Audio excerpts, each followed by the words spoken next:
the third, and Pharrell Payne will now take questions for the student athletes.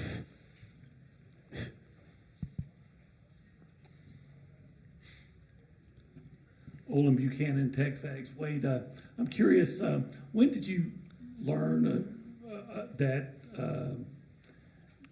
Yale beat Auburn in the tournament last year, and what was your reaction, and how did it influence the way y'all look at them?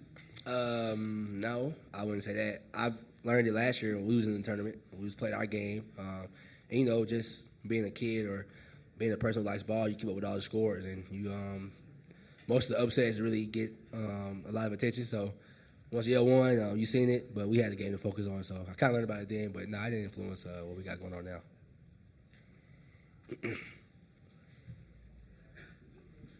Yeah, for Henry, as you guys have studied them, particularly their offense, what have you noticed that makes them so effective on that side of the ball?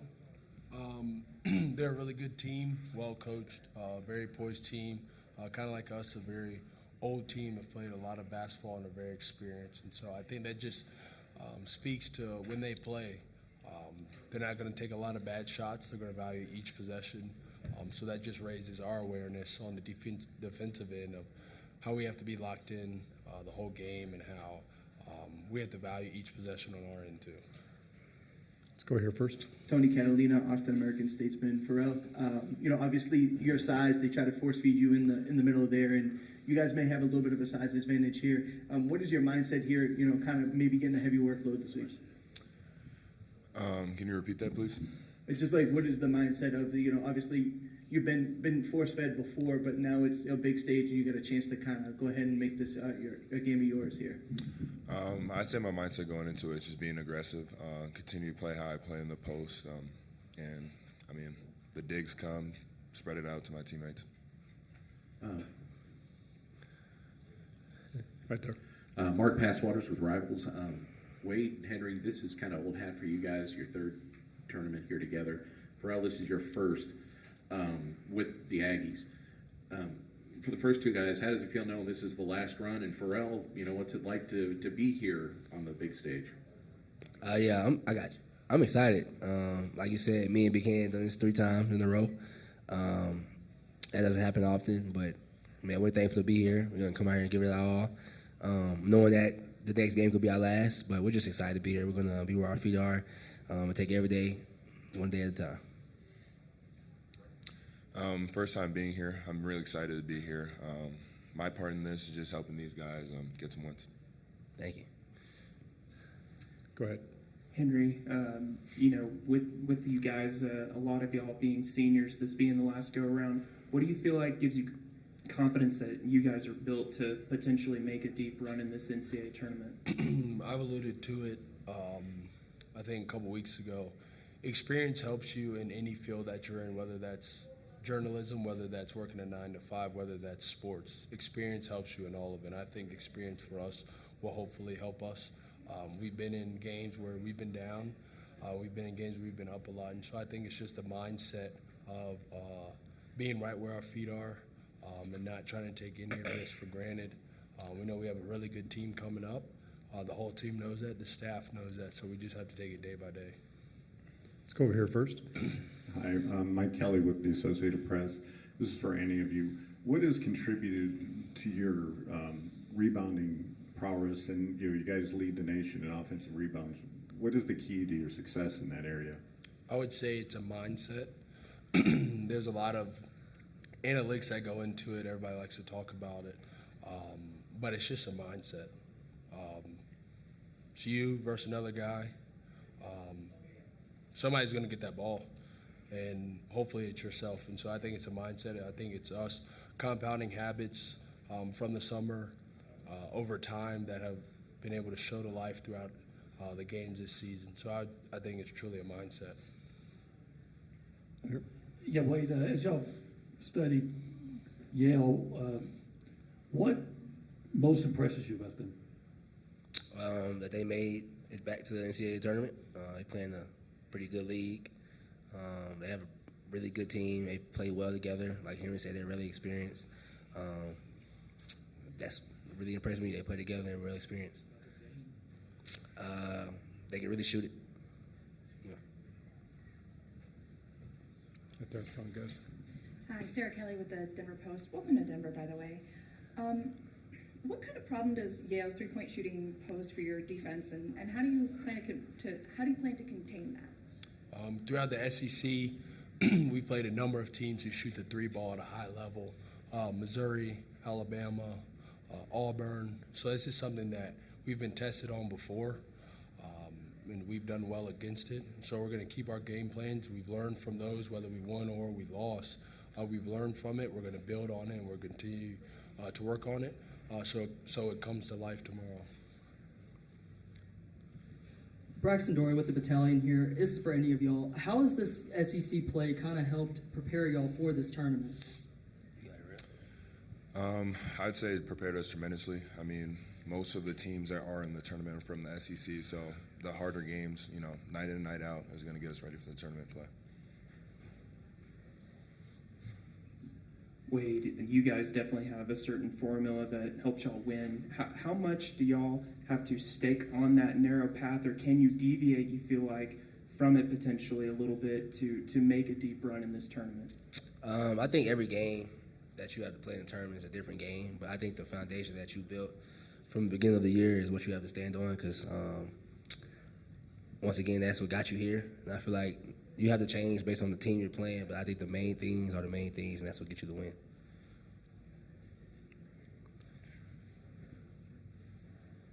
Henry, obviously you guys have a style of play like you alluded to. You guys play tough, and you guys play with a lot of emotion, and that comes from the coach down. But now you're playing a team that's considered an underdog, and those type of teams play with a different type of fight, like you had mentioned in the SEC tournament or playing LSU, Vanderbilt. How do you weather that storm, and how do you just stay, where your feet are and play your game? Yeah, I mean, I wouldn't really consider us an underdog. Everybody has us to lose this game, basically. So we've been an underdog all year.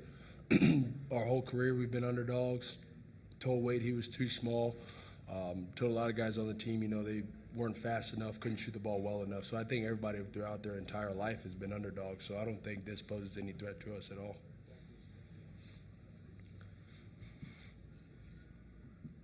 For all you guys are really good at rebounding, but you look at Yale's numbers, they're really good too. What makes them so effective on the boards, and just the challenge you guys are going to have on that? I would say what makes them so good is kind of that mentality. I'd say they have a similar mentality to us, and I'd say our mentality going into the game is just being more physical than they are.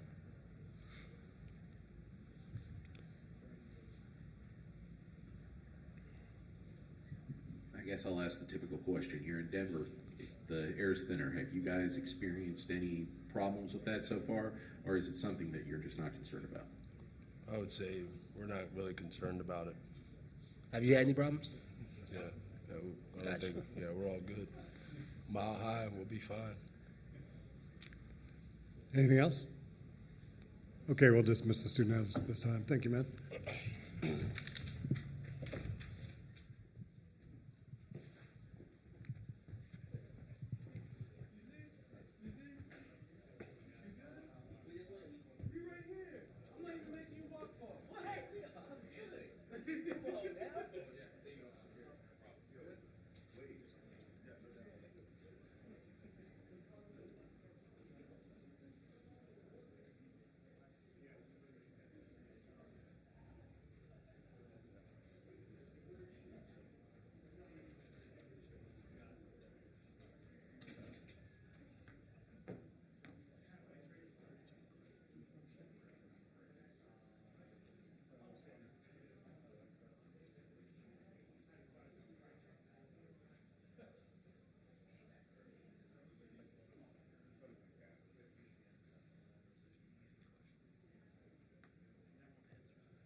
Texas A&M, we have Coach Buzz Williams.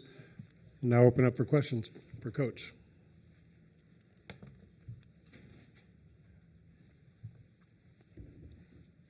Yeah, Buzz, as you guys have had a few days now to look at Yale, what just really stands out, especially the way they shoot and the way they rebound particularly? Yeah, I think they're good at a lot of things. I think they're one of 6 teams in the country that have only lost 1 game in 2025. So regardless of league, to have that success, there's a lot of good things that they do, not just one. They are really good on the glass on both ends of the floor. I think they're 22nd in the country in defensive rebounding, very physical. Their defensive style of play creates opportunities for them to rebound at a very high rate. Offensively, I think that their plan is fairly succinct. Number 2 is 3-time Defensive Player of the Year. He was the MVP of the Ivy League. Is a power 4 guard. Plays with a high motor. 42 is the point guard when 2 doesn't have it. Both of those guys, 2 and 42, play with a really high usage rate. 42 scores differently, obviously, than 2. And then 4 is as good a shot maker as there is in the country. As you know, their team is top 10 in the country in 3-point field goal percentage, not because they shoot a lot of them, but they make a very high percentage. And not exclusively is it because of 4, but a big part of it is because of 4. And I think their team is a little different when 10 is on the floor versus when number 8 is on the floor. I think 14 provides a unique ability that the other guys don't. Really like the composition of their team, and I've enjoyed watching them and studying them. You're on. Go ahead. Coach, obviously, you're big into being in sync with your team and how they feel and just all that stuff. Have you seen a change? Obviously, there's some seniors and some guys playing for the first time. Has there been an intensity change, or maybe a difference, maybe a flip switch with these guys since you got here? Well, I think that everybody's probably in a little different boat. We have a couple of guys, this is their first time playing in the tournament. A couple of guys, this is their second back-to-back time. But we have a large percentage that have done it 3 times in a row. And so I think everybody processes that opportunity a little differently. I think when you've never done it, there's a high level of excitement, of gratefulness. When you've done it 2 times in a row, there's a little bit of, I've done this before, I want to do it a little better. But I think your 3rd time in a row, that doesn't happen very often in someone's career. You process that at an even different level of maturity. And so I think our entire organization understands the opportunity in front of us and how important it is. While being grateful, they also have a high level of understanding of what's at stake. Right here. You had mentioned your Colorado ties when we talked to you on Sunday, and I wanted to dig a little deeper into that. You know, thinking back to your time up the road in Fort Collins, how did those years impact you as a coach in your career? You know, what you learned, and you know how that maybe helped get you your first job at A&M. Yeah, I could probably talk too long about it, so I'll try to be succinct. It was 18 days before I got married. My 2 oldest children were born in Fort Collins. I was working for Coach Lair. That's a big reason why Coach and I have been connected for the last 25 years at every spot that we've been at, regardless of who has been in what chair. It was the first school I'd ever been employed at that didn't have a hyphen or didn't have a direction in the name of the school. It was the first time I had been to the NCAA tournament as a coach, as a Division I coach in 2003 when we won the Mountain West. So I remember all of it very distinctly. This is the first time that I've been back in Colorado since 2004 when I was hired as an assistant. So I remember all of it. I remember bringing Bubba here to watch Jordan play with the Wizards right before he retired, and he was a month and a half old. I remember the first house Corey and I ever bought in Fort Collins. I remember all of it. Right here. To your left, Coach. Hey, Coach. Eddie Pels with AP. I was just curious. You've been in this business for a while. It's changed a lot for coaches, especially in the last 3-4 years. Do you still like your job as much as you did 15 years ago? Yeah, I have a completely different job. And I think every coach would say that. I've tried to stay out of the nuances of the things that I can't control. What I have learned is the skill set that was required to be a good coach 10 years ago, very little of that applies anymore. And the skill set of being a head coach is completely different than it was even when I was hired at Texas A&M. And I think the volatility of the players and the volatility of the coaches and the volatility of the administration is going to continue to be at a historic rate until there's some level of this is how we play. And I don't know that that's ever going to happen. And so what I've tried to focus on is, of the things that I can control, how can I get better at those things? And then of the things that I can't control, how can I continue to try to find ways to improve my skill set so that I can continue to lead? I think this upcoming season is going to be different than this past season. And to your question, the last 3 seasons all have been different. And each conference has some maybe thoughts on the way it should go, but each institution also has thoughts on the way it should go, and that's going to be evident with each passing year, particularly after the House settlement, if it goes through in the next few weeks. Go ahead. Yeah, Buzz, have you had to feel the need to have much discussion with your guys about, number one, that reminding them that Yale beat Auburn last year, and number two, and I know you keep up with the history of basketball, just the history of success that Ivy League teams sometimes surprisingly have in the NCAA tournament. I think some of our guys, Olin, actually remembered that Auburn had played Yale when we were sitting in Reed Arena before I saw you. We have showed them some clips when we were teaching them Yale's style of play on both ends of the floor. I think since the pandemic, Yale has been to the postseason every year. This is their second year of going to the NCAA tournament. The year before, I think they played in the NIT against Vanderbilt, and the year before that, they were in the NCAA tournament. Relative to the history of the Ivy League, we probably haven't addressed that. Specific to Yale, their personnel, that still applies. I know 42 that played for them last year now plays for Michigan. Their style of play is still very similar. Their roles have changed. Their style of play is similar, but maybe not the history of the Ivy League, but for sure as it relates to this game and the success Yale has had. I think we've done a good job conveying that thus far. Over here. Yeah, Coach Chris Thomas in Denver Gazette. I read a story where you name your inbounds passes after the nicknames of your children. Maybe you could fill me in on that. Yes, sir. We used to do that. All of our specials were named after my children. There's still some residue of that, not quite that extreme as it once was. Some of that was just a lot of our offensive plays are more football calls in regards to the cadence and how we do it. And then anytime the official touched the ball, that was something different. And it started as my children's names, and then it just kind of kept expanding. And then when it was on the sides, it became family names of people associated with our program. And then it got a little out of hand when it was who our barber was and things of that nature. So I've kind of let it go a little bit this year, but there's still residue of it. Over here, to your right, Coach. Coach Mike Kelly with AP.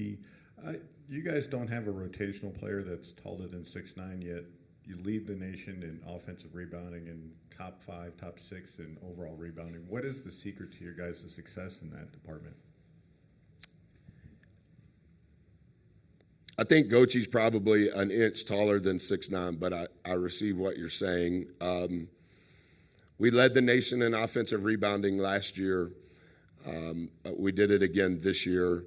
What I would say without arrogance is during our time since the pandemic, we have realized that that was a way for us to create a niche at Texas A&M relative to our roster and our style of play to create a competitive margin. Last year, we shot more balls than any team in Division I over the last 7 years. A lot of that is because we don't make shots. A lot of that is because we rebound the shots that we miss. We've created a category from a rebounding standpoint that's just as significant as offense and defense. This year, as of today, our defense is ranked 7th in the country. We do a lot of good things, in my opinion, in a unique way when the ball is on the ground. But the reason that we have progressed from an overall defensive standpoint is we have taken what we have learned, the language, how we grade it, the metrics, how we practice it. We've taken it to the defensive rebounding side of things and how we scout an opponent and how we teach defensive rebounding, how we've given language to it. Our defensive numbers have improved, not because we've really done anything different prior to when the shot is attempted. Our defensive rebounding has improved on what we're doing once the shot has occurred. And that's what's we've been top 10 in the country in defense for the last 60 or 70 days, and a lot of it is a byproduct of our defensive rebounding, and that literally it just came from what we have learned from an offensive rebounding standpoint. It started very organically in how we went about it, and most people say, and I never object because I don't want to give all of our secrets because we're not smarter than anybody, but they just play really hard. And so when people say that, I just say, yes, sir, that's right. But there is a lot of specificity, however you say that word, a lot of specifics to what we do on the rise of the shot. Everybody in our organization knows what to do. And I think the other thing that's helped us from a defensive standpoint is the pressure we put on the rim from an offensive rebounding standpoint has allowed us to give up less points in transition than we ever have in the last 6 years. So all of that has correlated. And because we've had a lot of returning players, all of the language and how we grade it, we grade all 5 players on every single shot on offense and defense, specific to offensive rebounding and defensive rebounding. And it's helped both offense and defense because of that. Buzz, Eric Prisbell, Hoops HQ. Just following up on that big picture question about the coaching profession, when you look at the state of the game right now, the House case, the transfer portal, revolving door, potential employment, all of the issues we know about, is college basketball in a healthy spot right now? I don't know, Eric. I've tried to stay out of all of that discussion throughout the year just because I don't think that there's necessarily a right answer. I would say at some point it probably will have to be streamlined in some sort of way. I don't know exactly who's going to do that, or is it going to be Doolittle? Is it going to be this new enforcement staff that's potentially on its way after the House settlement? How are they going to process all of that? Is there going to be any enforcement? Are the leagues going to stay the same? Is the college football playoff going to change? How is that going to impact the NCAA tournament?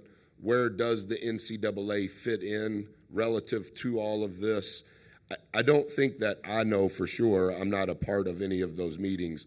I'm not sure that the leaders know. I think they're still trying to process what is right and what is going to work. I think the look-ins that the House settlement is going to have, it's just going to continue to morph, and it's going to continue to change. And similar to his question, I think initially, Eric, we didn't participate in men's basketball at Texas A&M. We didn't participate in NIL when it began. That was the year we played in the NIT championship, and I never said that. And so all of the quotes and all of the opinions that were shielded towards us, I never stood up and said, hey, guys, our kids are on full scholarship. I never said that to our local media. I never said it nationally. And even since all of that has changed, I've never said anything specific to where we rank, our collective, how we're doing it. I've just tried to stay away from that. What I've tried to do is public or private, a situation or people. I've tried to always tell the truth and do what I believed was right relative to that situation and those people. And I think the exposure that now has come with all of this, in the chair that we sit in, I don't know that having emotional diatribes solves anything, but I do think the accountability to the families on your staff, to the families of the young men on your team, I still think that that matters. Or it does to me, whether I'm employed or unemployed. I want to know in my heart, not because I'm a good person, I want to know in my heart, I did at that moment in time with the information that I had, regardless of the opinion of others, I did what I believed was right as if it was my children. And I think that's why we've had such a low transfer rate relative to, I know what all of our numbers are. I'm very aware of all of our numbers, but I never say them. But where is it going to be 2 years? Where is it going to be 5 years? Are the brands going to take over? Are the leagues going to go away? Are the leagues going to continue to change? I don't think anybody knows that because nobody knows what the end point is. Last question. Tyler Shaw with KBTX. Yale's got a best defender in the Ivy League that they feel confident can guard anyone one-on-one. How much does it help this year that, if they focus on taking Wade out, that you guys are constructed in a way where different guys have been able to step up at different times? Yeah, I think that